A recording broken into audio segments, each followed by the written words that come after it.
On va vous présenter cette entrevue un petit peu plus tard, étant donné que nous avons avec nous le maire, et c'est ce qui a été prévu, hein, c'est de ma faute, le maire Alan de Souza, maire de Saint-Laurent. Comment ça va, monsieur le maire? Ben, plaisir d'être avec vous. C'est longtemps qu'on n'a pas fait le temps d'échanger ensemble. Je suis très heureux d'être avec vous ce soir. Oui, moi aussi, monsieur de Souza, la vie va toujours bien?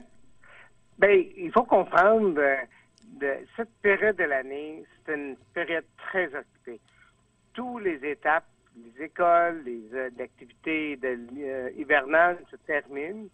Et donc, en conséquence, beaucoup d'activités terminent, mais avec l'arrivée d'été, avec le printemps, avec les activités sportives, vous avez toute la saison estivale qui commence. Et puis chez nous, on a des projets en masse, des projets avec la population, des projets pour les routes, les parcs et d'autres. Donc, c'est une période de mois de juin, c'est occupé, parce qu'en juillet, beaucoup de gens partent en vacances, et puis en conséquence, on a un ouvrage considérable pour le mois de juin.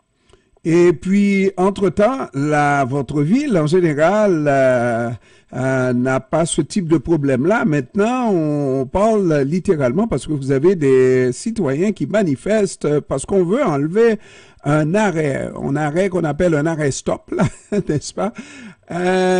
Peut-être au mauvais endroit, parce que les citoyens pensent que c'est insensé d'enlever cet arrêt-là, monsieur le maire.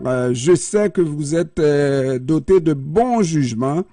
Je me dis qu'il va finir par trouver, mon maire de Souza, une solution de compromis. Bien, je pense qu'il faut reprendre un élément important. Et ça, c'est notre souhait que notre population soit le plus sécuritaire possible. Comme vous savez, on avait posé beaucoup de gestes pour s'assurer que dans la réduction de vitesse, dans la réduction de l'achalandage, des quartiers paisibles, que notre population ait toujours été protégée. Donc, vous pouvez bien comprendre que même dans le contexte du item que vous avez fait mention tantôt, on ne mettra jamais la sécurité de notre population à risque. Ayant dit ça, c'est exactement ça qu'on avait voulu parce que pour un lieu où les gens ne respectaient pas de stop, on avait demandé à la police d'appliquer les règles, de ralentir le trafic, donner des billets de contravention au besoin pour s'assurer que notre population pourrait être en sécurité. Et c'est la police lui-même qui nous a dit que l'arrêt avait pas besoin d'être là parce que ça répondait pas au code. Donc, nous, on a dit pas de problème.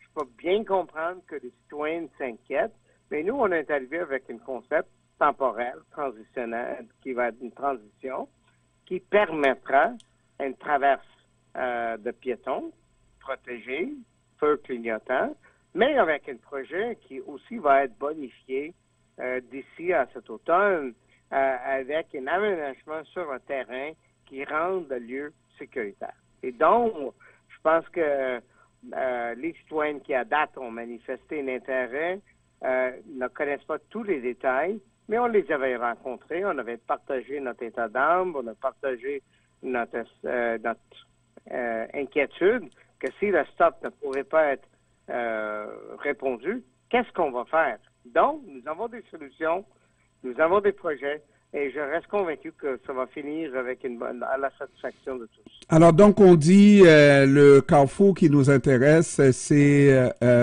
boulevard des Caries. Oui, nous avons une rue commerciale chez nous qui décarrie, qui s'étend de Saint-Louis jusqu'à Côte-Vertu. C'est une rue commerciale où nous trouvons beaucoup de commerces. On avait travaillé fort dans la passée pour élargir les trottoirs, planter des arbres, verdir le lieu. Cette année, on est en train de changer des lampadaires, donc on essaie de donner une certaine allure conviviale. Et en même temps, on veut faciliter des démarches pour que les citoyens qui viennent pourraient se sentir en sécurité. Il y a un lieu où cette stop, qui était là depuis des années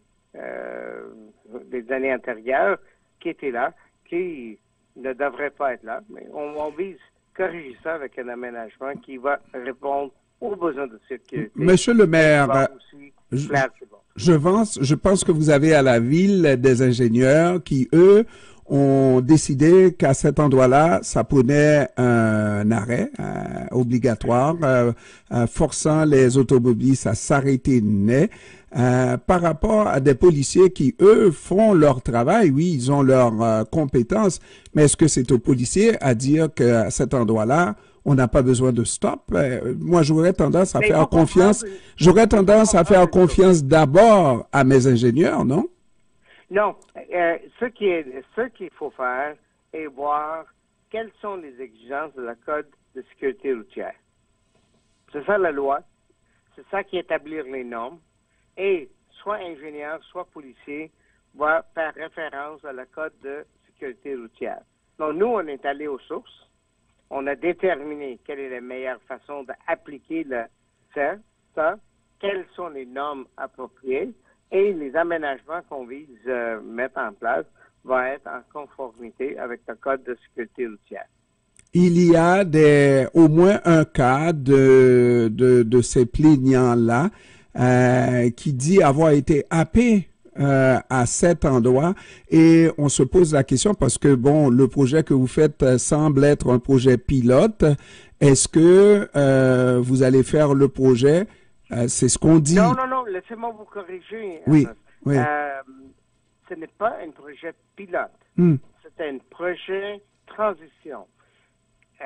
Il faut comprendre que la police, s'il donne des billets de contravention, ces billets de contravention va aller nulle part parce que l'arrêt ne répond pas au code routier. Donc, il faut faire quelque chose pour s'assurer la sécurité si l'arrêt n'est pas acceptable pour être capable de passer en cours. Donc, nous, on va mettre une traverse piéton protégée, sécurisée, illuminée avec des lumières clignotantes et que à ce moment-là, c'est un projet de transition pour que d'ici à la fin de l'été, on arrivera avec un aménagement plus permanent qui va répondre aux gens. Donc, en nul point qu'on fait des projets pilotes qui mettra nos citoyens à risque, on est en train de mettre en place un projet de transition qui va amener vers un projet permanent. Alors, c'est quoi véritablement la différence entre le fait d'avoir un arrêt, je comprends, qu'il y ait du monde, des piétons, on arrête comme automobiliste et on fait un arrêt net. Maintenant, lorsque vous avez un couloir, vous appelez ça un couloir de protection, c'est un couloir? Non, ce que nous avons, pour être capable de poser un arrêt, il faut qu'il y ait une intersection. À l'endroit concerné, il n'y a pas d'intersection. Et donc, vous allez poser... C'est ça. Donc, dans l'absence d'une intersection, on ne peut pas mettre une signe d'arrêt et, en conséquence, notre autre choix va être une traverse piéton. Et là... Piéton, ça va être bien illuminé. Okay. Et ultimement, à cet endroit-là, pour ralentir le trafic, on vise d'autres mesures comme le rehaussement des chaussées, des saillies et autres, qui vont avoir un effet, le même effet, mais qui va passer le message que cet endroit-là, il faut ralentir pour la sécurité des citoyens et citoyennes. Et vous pensez que ça va résoudre le problème, même lorsqu'il n'y a pas de piétons en vue, l'automobiliste sera quand même obligé de ralentir? Mais bien sûr, parce que pour deux raisons. La première raison, que le traverse piéton, c'est exigé par la loi. Donc, si l'automobiliste ne respecte pas ça, il peut être dans une situation où il peut avoir une amende salée et même être assujetti de perdre certains points.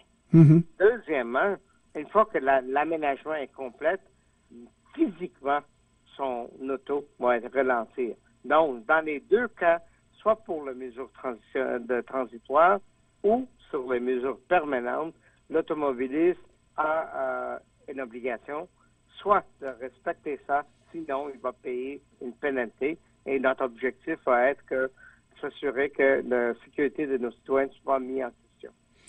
Alan de Souza, maire de Saint-Laurent, je vous remercie d'avoir pris du temps de nous parler. J'espère qu'on se reparle. Mais si on ne se reparle pas avant l'été, je vous souhaite de passer un bel été, monsieur le maire. Mais merci beaucoup et je vous souhaite tout un été et à tous les gens qui écoutent votre émission. J'espère que vous allez avoir beaucoup de soleil, beaucoup de bonnes vacances, beaucoup de bonnes choses dans la vie, mais inévitablement, les enjeux qui touchent les villes vont être toujours là.